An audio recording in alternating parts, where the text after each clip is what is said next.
When you write about policies, future trends, or alternative choices in IELTS Writing Task 2, you are often talking about possibilities rather than facts. That's where conditional sentences come in. They allow you to describe what might happen if a particular condition is met, or what could have happened if things had been different. Let's start with real conditionals. These describe situations where the result is likely or realistic. The zero conditional is used for general facts. The pattern is usually if-when plus present simple, present simple.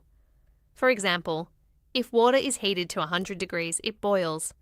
In IELTS, you might not use zero conditional as often, but it's useful when stating general rules or definitions.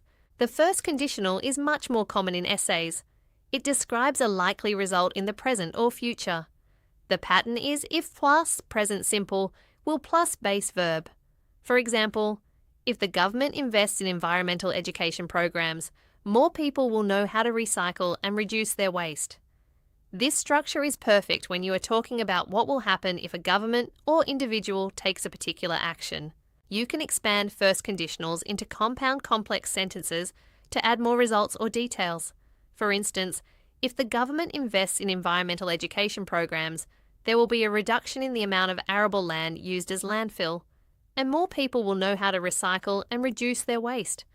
Or, if the government invests in environmental education programs, more people will know how to recycle and reduce their waste, leading to a reduction in the amount of arable land used as landfill. The leading to clause adds another effect. Now let's look at unreal conditionals, which describe unlikely or impossible situations. The second conditional talks about hypothetical outcomes in the present or future. The pattern is if plus past simple would plus base verb. For example, if the US banned the use of fossil fuels in manufacturing, many other countries would follow suit. In reality, the US has not done this, so the sentence talks about an unreal imagined situation. The third conditional and mixed conditionals refer to past events and their hypothetical results. A third conditional uses if plus past perfect would have plus past participle.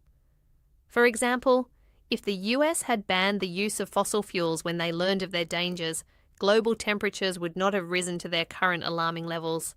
This imagines a different past and a different present. A mixed conditional combines a past condition with a present result. If the US had banned the use of fossil fuels when they learned of their dangers, global temperatures would not be at their current alarming levels. Here, the action was in the past, but the result is in the present. In IELTS essays, you don't need to use every type of conditional, but being able to use first and second conditionals accurately is very valuable. They allow you to suggest likely outcomes of policies or behaviours. If governments subsidise public transport, more commuters will leave their cars at home, which will reduce traffic congestion and air pollution. They also let you talk about hypothetical solutions. If cities introduced congestion charges, many drivers would think twice before using their cars in crowded areas. When you use conditionals, pay attention to verb forms and punctuation. If the if clause comes first, you generally use a comma before the main clause. If governments increase taxes on sugary drinks, many people would reduce their consumption. If the main clause comes first, you usually drop the comma. Many people would reduce their consumption if governments increase taxes on sugary drinks. A practical way to integrate conditionals into your writing is to use them when moving from causes to solutions or from problems to outcomes.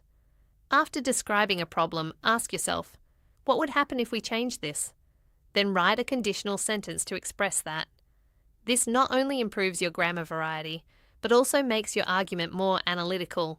In the next lesson, we'll focus on concession and contrast language, phrases and structures that allow you to acknowledge opposing views and then respond to them, which is essential for opinion and discussion essays. If you haven't already, download the coursebook through the link below. It expands on this lesson and will guide you through the other videos.